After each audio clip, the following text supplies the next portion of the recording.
안녕하세요. 오늘 뉴스레터의 주요 내용은 다음과 같습니다. 1. K9의 비할 데 없는 화력이 판세를 바꿨다. 2. 한국은 예상보다 빨리 3위 진입. 우크라이나군이 힘겨운 방어전을 치르는 가운데 가장 격렬한 전투가 벌어지고 있는 동부 전선에서는 새로운 자주포가 배치되어 러시아군을 당황스럽게 만들고 있습니다. 현재 우크라이나 동부 세베로도네츠크 전선은 러시아군이 각종 중화기를 투입해 화력면에서 우크라이나군을 완전히 압도하고 있었는데요. 그러나 우크라이나군은 갑작스럽게 전선에 등장한 자주포의 도움으로 무너져가던 균형을 단번에 뒤집으면서 반격에 나서기 시작했습니다. 우크라이나 내무장관 보좌관 로스티슬라프 스미르노프 고문은 폴란드에서 제공한 자주포가 세베로도네츠크의 상황을 크게 변화시켰다고 자신 있게 말할 수 있다. 아마 적들도 그렇게 느꼈을 것이다 라고 단언하며 새로 배치한 자주포가 전장에서 상당한 기여를 하고 있음을 공표했습니다. 전쟁 개시 4달 동안 우크라이나에서 발생한 수많은 전투 중 이번 반격 작전에 특히 관심이 집중되고 있는 이유는 대한민국의 방산 기술이 들어간 무기가 처음으로 실전에서 사용되었기 때문인데요. 전 세계에서 거의 모든 무기가 모이고 있다고 해도 과언이 아닌 우크라이나 땅에서 한국산 무기는 단연 돋보이는 성능을 보이며 이를 실제 운용하는 우크라이나군마저 놀라게 만들고 있습니다. 어떻게 된 일인지 자세하게 알아보겠습니다. 최근 우크라이나와 러시아의 전쟁은 대규모 전면전을 피하는 소극적인 국지전으로 나아가고 있었습니다. 러시아군이 동부 지역에서 펼치는 소모전 전략이 포화적으로 먹혀들면서 우크라이나군이 천천히 밀려나는 양상을 보였는데요. 특히 동부 돈바스 지역은 평지 지형이 많기 때문에 소수 병력으로 다수를 상대할 수 있는 전략을 사용하기 힘들었습니다. 우크라이나 국방정보국의 바다 스키비츠키 부국장은 인터뷰에서 현재 우크라이나군이 하루에 쓸 수 있는 포탄은 5,000에서 6,000발가량이지만 러시아군은 10배에 해당하는 5만 발가량을 쏘고 있다고 밝혔습니다. 물론 우크라이나군도 서방으로부터 포탄을 지원받고 있기는 하지만 아직도 우크라이나군의 중화기 상당수는 구소련 시절에 사용하던 구식 장비가 대부분이기에 온전히 사용하지 못하고 있고 포탄 수에서 절대적으로 밀리고 있는 것입니다. 이를 해결하기 위해 미국이 하이마스 다연장 로켓을 지원하기로 약속하며 게임 체인저가 될 것이라는 엄청난 기대를 모았지만 전장에 도착하기까지는 시간이 오래 걸리고 만약 도착한다고 하더라도 병사들이 무기 사용법을 익혀야 해서 실전에 운용되기까지는 한참이 남아있는 상황입니다. 오히려 러시아는 미국이 하이마스 다연장 로켓 지원을 밝힌 시점부터 우크라이나군을 강하게 압박해 나가면서 무기 도착 전까지 물량 공세를 퍼붓기 시작했는데요. 돈바스 지역을 방어하고 있는 우크라이나군에게 필요한 것은 언제 지원될지 알 수 없는 최신형 무기보다는 지금 당장 사용할 수 있는 포탄이라는 말이 나오고 있었습니다. 이에 따라 결국 우크라이나군은 수가 압도적으로 많은 러시아군 포병 부대와 전면적인 포격전을 벌이는 것을 포기하고 그들을 지원하는 탄약고를 집중적으로 타격하는 전술로 바꿔나가기 시작했습니다.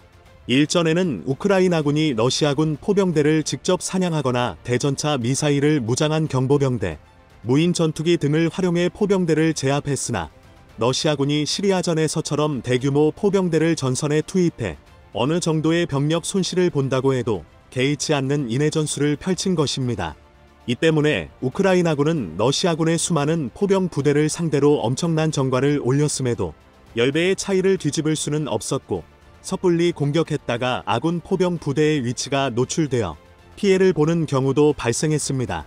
또한 주로 시가전과 참호전이 발생하고 있는 돈바스 전선의 특성상 군의 움직임에 제한이 생기는 경우가 많아 단순한 화력전으로 치닫는 경향이 있었던 것입니다. 그러던 중 근래 들어 우크라이나군의 전술이 변화를 겪기 시작했습니다. 그 이유는 러시아군이 탄약고를 야지해 그대로 드러낸 상태로 두고 있다는 것이 확인되었기 때문입니다. 얼마 전 정찰 드론으로 적의 후방 동태를 살피던 우크라이나군 제14라교단은 두 눈으로 보고도 믿기 힘든 광경을 목격했는데요. 그것은 러시아군이 무수한 포탄과 탄약들을 어떠한 보호 조치도 없이 산처럼 쌓아두고 있는 모습이었습니다. 이는 사실 러시아군이 지나치게 많은 포병 부대를 단시간에 늘린 것이 원인이었습니다. 예초에 우크라이나군은 110개 대대 전술단 예하 14만 2천여 명의 병력과 2만 명의 돈바스 반군을 투입한 러시아군을 정면에서 상대하는 경우가 적었고 이번 전쟁 내내 상대적으로 취약한 보급부대를 먼저 노려왔죠. 이 때문에 러시아군은 한 달마다 500대에 가까운 군용 트럭이 터져나가며 보급에 어려움을 겪고 있었는데요. 이러한 상황에서 돈바스 지역의 포병을 대규모로 집중시키고 화력전을 수행하자 필수적으로 대량의 탄약을 비롯한 군수품이 소모당할 수밖에 없었습니다. 특히나 러시아군 화력의 중심인 BM-21 그라드 다연장 로켓포의 경우에는 탄약의 소모가 엄청났으며 일일 평균 6만 발의 탄약을 잡아먹는 원흉이었는데요. 이에 따라 극심한 피해를 받을 수가 크게 줄어든 러시아군 보급부대원들은 정상적으로 보급품들을 나를 수 없었고 훤히 드러난 야지에 탄약을 적재하는 사태가 벌어지고 있는 것입니다. 따라서 이를 파악한 우크라이나군은 불리한 포격전을 그만두고 러시아군의 탄약고를 노리는 전술을 구사하기 시작했는데요. 최근 우크라이나 총참모부는 우크라이나군이 타카 요탄도 미사일을 사용하여 구안스크루의 크라스니로 치에 있는 대규모 탄약고를 명중시켰고 연쇄 폭발이 일어나 구안스키 반군 2군단은 사용할 포탄을 모두 잃어버렸다고 보고했습니다. 하지만 우크라이나군 입장에서도 타카 요탄도 미사일은 수량이 많지 않아 남발할 수 없었고 후방에서 모습을 훤히 드러내고 있는 탄약고를 타격할 다른 수단을 찾아야만 했는데요. 먼저 미국에서 제공한 M777 곡사포는 훌륭한 무기임이 분명했지만 곡사포라는 한계가 있기 때문에 기동성이 크게 떨어졌으며 안전한 곳이 아니라면 포격 후 러시아군의 표적이 될 위험이 있었습니다. 다음으로 프랑스제 CASAR 155mm 자주포를 활용한 방안이 제시되었는데요. 세자르 자주포의 가장 큰 장점은 기동성에 있으며 시속 100km까지 주행할 수 있어 어떤 차량화 부대나 기갑 부대 또는 급속 전개 부대와도 함께 이동할 수 있는 것으로 알려져 있죠. 실제로 우크라이나 국방부는 공식 SNS 계정을 통해 세자르 자주포가 전장에서 많은 활약을 벌이고 있다고 소개했고 이미 인도된 12대의 자주포 이외에도 6대가 추가로 올 예정이라고 밝혔습니다. 다만 한 가지 아쉬운 점이 있다면 포탄 발사 시의 차체와 포신이 크게 흔들려 사전에 알려진 것보다는 분당 발사 속도와 정확도가 조금 떨어진다는 것이었습니다. 하나라도 더 중화기가 필요한 우크라이나군 입장에서는 너무나도 감사한 무기라는 것에는 변함이 없었지만 수많은 병력이 지키고 있는 탄약고를 날려버리기 위해서는 빠르게 자리를 이탈할 수 있을 뿐 아니라 정확하고 신속한 포격이 가능한 무기가 필요했습니다. 그런데 이때 내무장관 보좌관 로스티슬라프 스미르노프 고문이 깜짝 놀랄만한 인터뷰를 하며 주목을 모았습니다. 그는 폴란드에서 지원한 헤즈크라 자주포가 이미 격전지에 투입되어 작전에 들어갔다는 충격적인 내용을 밝혔는데요. 지난 5월 말 겨우 인도를 끝내고 장비 사용 훈련에 들어갔던 크랩 자주포가 어떻게 벌써 최전방까지 운반되어 활약하고 있는 것인지는 밝혀지지 않았지만 스미르노프 고문은 크랩 자주포가 불리한 3배로 도네츠크 전선의 상황을 바꿔놓고 있다며 만족하는 모습을 보였습니다. 그의 말에 따르면 지금까지 우크라이나군은 장거리 타격력을 가진 중화기를 가지지 못해 우리들이 획득한 수많은 정보가 무용지물이 되었지만 헤즈크랩 자주포가 적의 현재 위치와 탄약 집적소 등에 대한 정보를 온전히 활용할 수 있게 만들어 주고 있다고 말했습니다.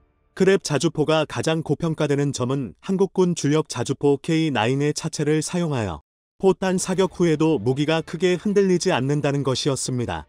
일부 사람들은 차체만을 사용할 뿐인 크랩 자주포가 K9과 무슨 상관인지 의문을 가지기도 했지만 전문가들은 사람으로 치면 코어가 중요하듯 자주포는 포가 발사되는 충격을 받쳐줄 수 있는 강력한 차체가 굉장히 중요하다고 말하고 있죠. 폴란드 국방부가 갖은 실패를 거듭하다가 K9 자주포의 차체를 수입하기로 선택한 것도 이러한 이유가 있었습니다.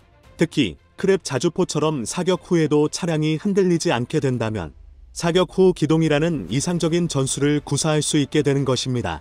이처럼 탄종에 따라 최대 사거리 40km 77Hg 날아가는 장거리 사격력과 대포병 사격에 대응할 수 있는 기동력은 러시아군이 대거 투입한 MSAT-B 자주포를 상대하기에 차고 넘친다는 분석이 나오고 있는데요. 게다가 우크라이나 정부는 18문의 공여 물자 이외에도 50문의 크랩 자주포를 추가로 구매하겠다는 계약을 체결한 상태이기에 상대하는 러시아군을 더욱 곤혹스럽게 만들고 있습니다.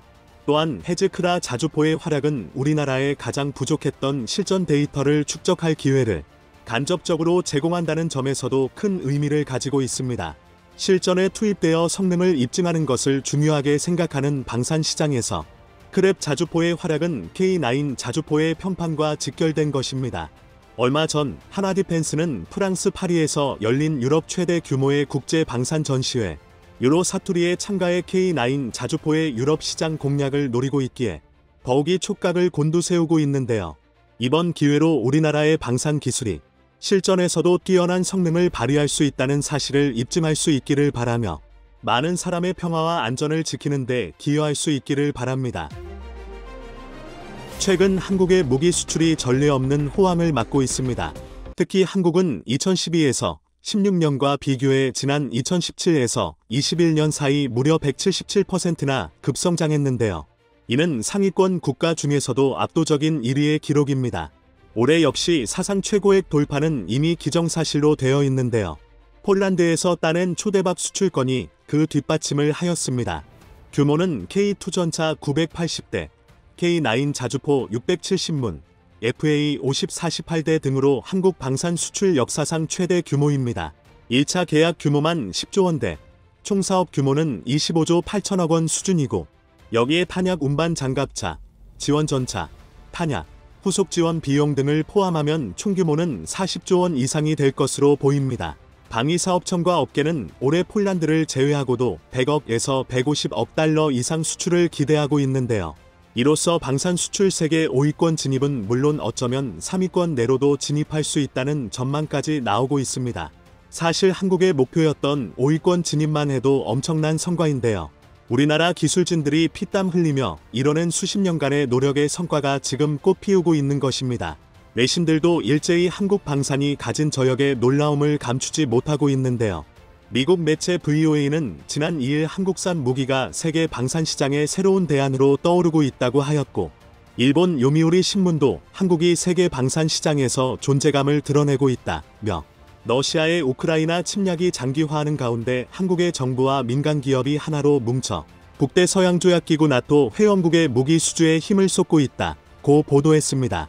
그러나 이런 상황 가운데 어떤 한 국가는 유독 민감하게 반응하며 오히려 비판을 가하는 목소리를 내고 있습니다. 지난 7월 26일 중국 국영 매체 환구시보는 무기 수출로 한국은 글로벌 허브 거점이 되기는 어렵다 가는 기사에서 사실 그놈의 대국 콤플렉스는 한국이 아닌 중국이 갖고 있는데요. 또 다른 중국 매체 화하경의 망에서는 폴란드의 한국산 무기 도입에 대해 논하면서 영국 육군 장교 출신 방산 전문가 니콜라스 드러먼드라는 사람의 말을 인용했는데요. 중국 매체는 이 발언을 근거 삼아 한국의 무기에 대한 폄하 내용을 실었습니다. 우선 사실관계부터 따져봐야겠는데요. 중국이 인용한 기사는 지난 7월 28일 CNN 기사, 폴란드, 우크라이나에 무기 보낸 뒤 한국 탱크와 자주포 수백 대의 사들이라는 제목의 기사였습니다.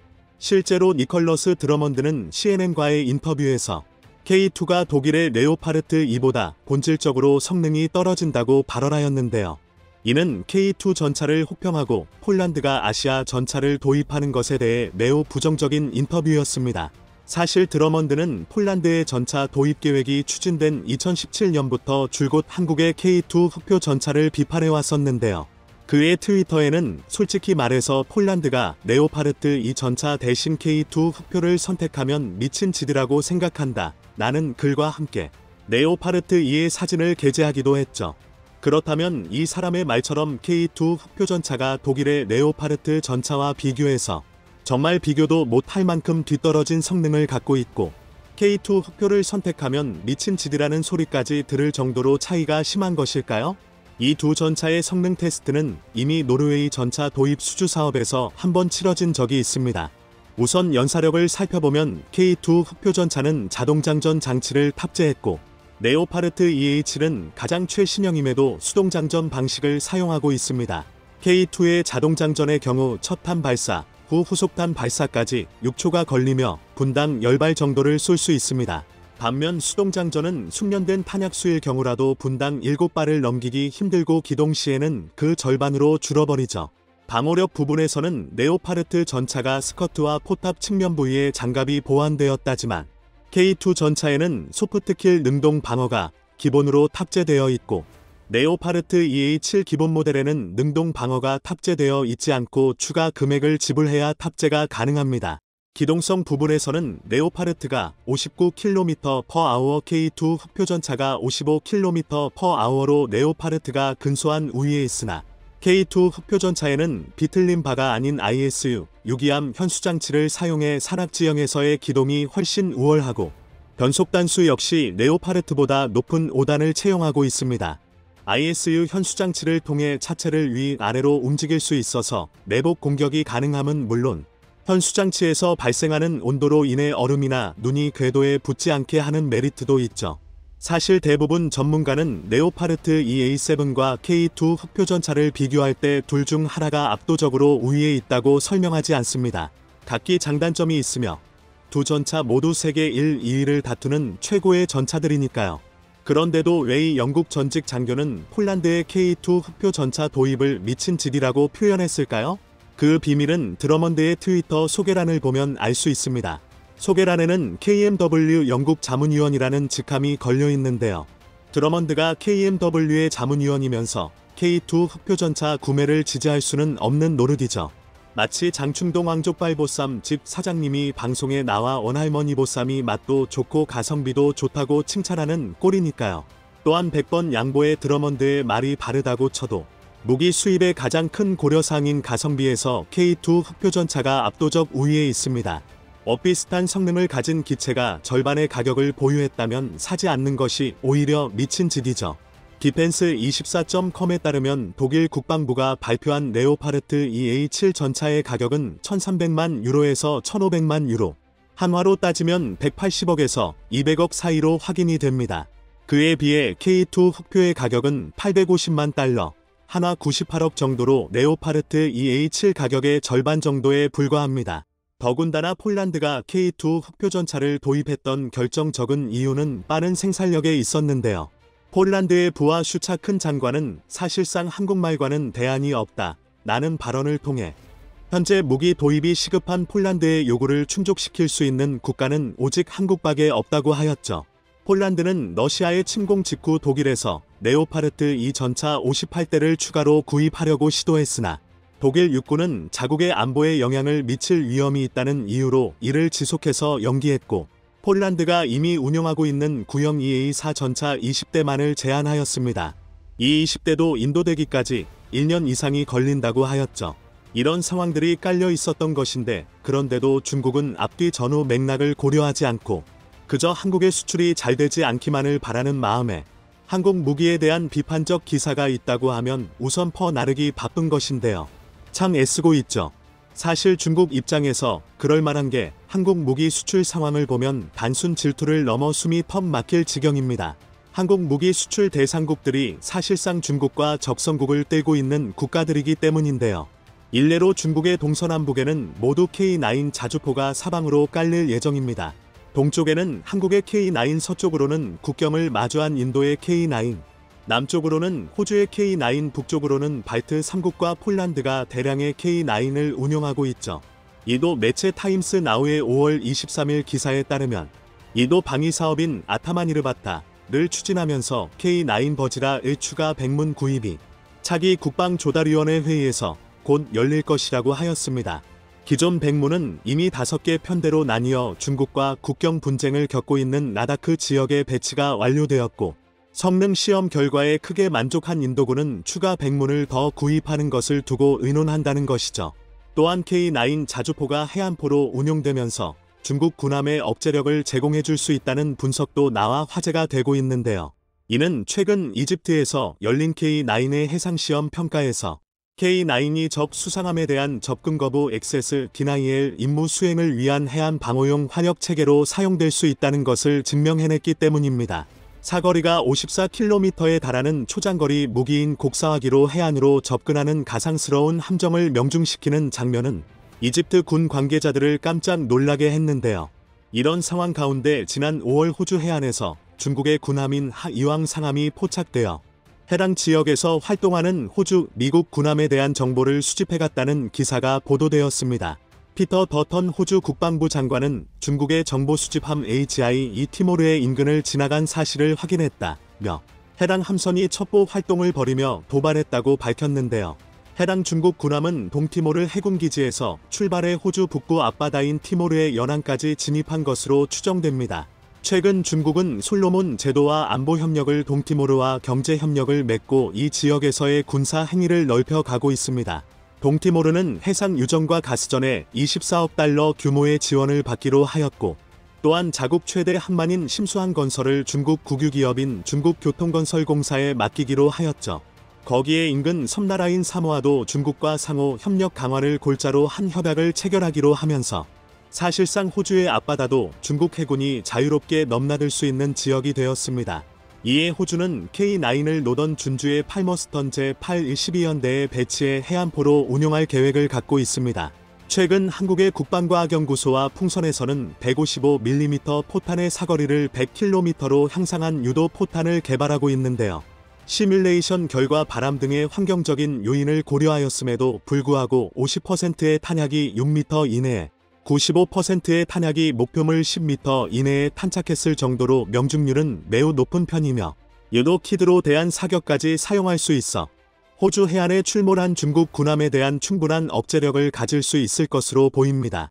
중국은 한국에게 대국 컴플렉스가 있다고 지적하지만 사실 중국이 한국에 무기 컴플렉스가 생기는 상황이죠.